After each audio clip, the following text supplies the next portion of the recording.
We're reviewing another comic book series. This time around, it's Batman Incorporated, which is a spin-off of the ongoing Batman series. Therefore, Batman isn't actually on the team, despite the name.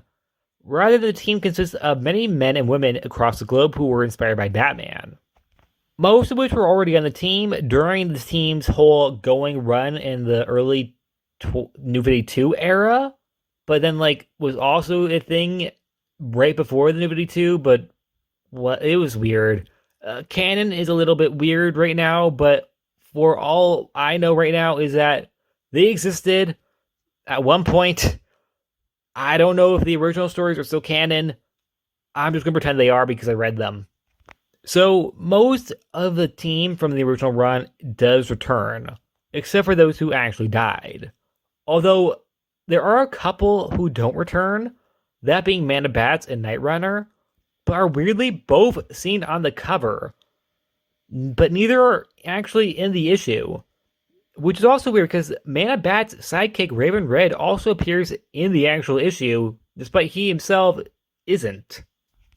I presume there most likely is some sort of reason for that, other than it being cover bait, because I don't know how many people actually would buy this seeing that Man of Bats or Night Runner are on the cover. Although I do like Night Runner, I'll be honest. I don't really know what's going on there. If you know why they're on the cover but not in the comic, please tell me. I think it might have just been a situation where they didn't know. Whoever drew the cover was unaware that whatever the story was going to be just wasn't going to include them. I'm not sure. Anyways, let's get into it because I've been talking for too long. Oh wait, there's something I have to mention. Ghostmaker is the leader of this comic because Batman left him in charge, and Clown Hunter is also in the comic, despite the fact that neither character was in the original run. Got that? I had to mention it because I feel like people would be really confused if I didn't. Anyways, this comic starts with a man named Tommy in blood running in Ireland down the street, in a panic before we cut to the first character we meet, the Knight. The Knight used to be Squire, but when the second Knight died, she took with the role and became the third Knight. She comes to the aftermath of a crime, talking with another superhero named Black Miss, a brand new character for this comic. They're investigating a crime scene, which we actually see is an extension of the opening scene, with them finding Tommy's body pinned to a wall in a bloody mess. This is Tommy, a criminal who had many enemies. The two heroes look around the body, trying to see if they find anything, and they find a note in the corpse's mouth. That is... wow, okay. I mean, I'm into it. I like when Batman stories dark, even if Batman isn't in them. We cut to the rest of Batman Inc. led by Ghostmaker, in an old Lex Luthor lab that has been torn apart, for something that they are looking for. But the lab has been evacuated with all the files and test subjects. There's also some banter with Batman Japan, who feels kind of awkward over his name, due to the fact that no one else has the name Batman in their name except for Batman himself and Batman Japan. And is thinking about changing it, which in my opinion makes sense because I do think that the name Batman Japan is a little weird. Dark Ranger then finds something only to learn that it's kind of a decoy. That is because it turns out it's actually a note that says too slow, which I thought was really funny that they left that for them to find. Ghostmaker is called by Night to inform them about the body she found. We then cut to Brazil, where a woman is road raging only to get hit by a car and then murdered by the same killer as the one who killed Tommy. We cut back to the other body in Ireland. The team has come to check it out, with them seeing that the note says the student has become the master. Ghostmaker mentions that Tommy was an expert knife fighter, and actually taught many students, including Ghostmaker and Batman. With the note saying that the student has become the master, it makes it kind of clear that one of his students must have done this. The team then argues who should be leader, with El Gato saying that it should be him, while others say that Ghostmaker should be trusted because Batman trusts him, while others think that Ghostmaker is a loose cannon. We cut to later to learn all of the killer's victims were teachers of Ghostmaker and Batman.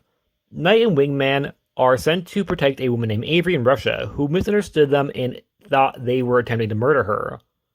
Batman, Japan, and Grey Wolf are out in the jungle, but are captured through traps by someone else who thinks that they're there to kill them.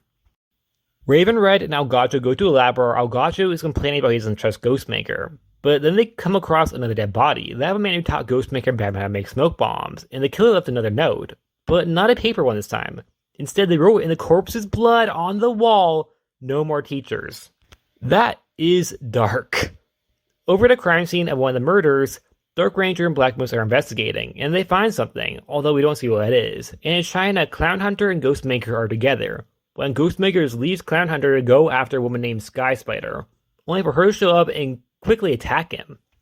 And that's it. I personally really like this issue. However, it does feel a little bit crowded, because there are so many characters, but there definitely are some standouts. Ghostmaker for sure shines, with us exploring his past, and I'm really interested in the Sky Spider plot.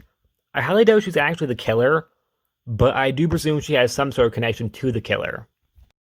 Knight, I also thought managed to pop this issue. It could be because she's the only female member on the team, not including Black Miss, who's not an official member, but she did get some special attention at the beginning of the issue, and I thought it gave the character a little more to do than other characters, which made her pop out to me more. And I did like some of her interactions with the other characters, with how she seems to really hold herself up. And I do like the idea that she comes across more or less not necessarily as a former sidekick, but someone who just generally has taken up the mantle.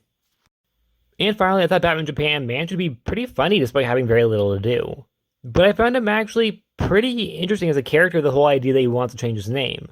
Also, there are so many characters and so many of them kind of blend together. I thought Batman Japan did manage to have a different sense of humor than other characters.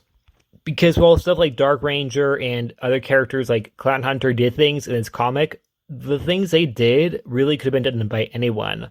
Well, what Batman Japan does in this very issue, I think, really could only be done by Batman Japan, that being the whole name idea. And that's it. Like always, please like, subscribe, and see you guys next time. Bye.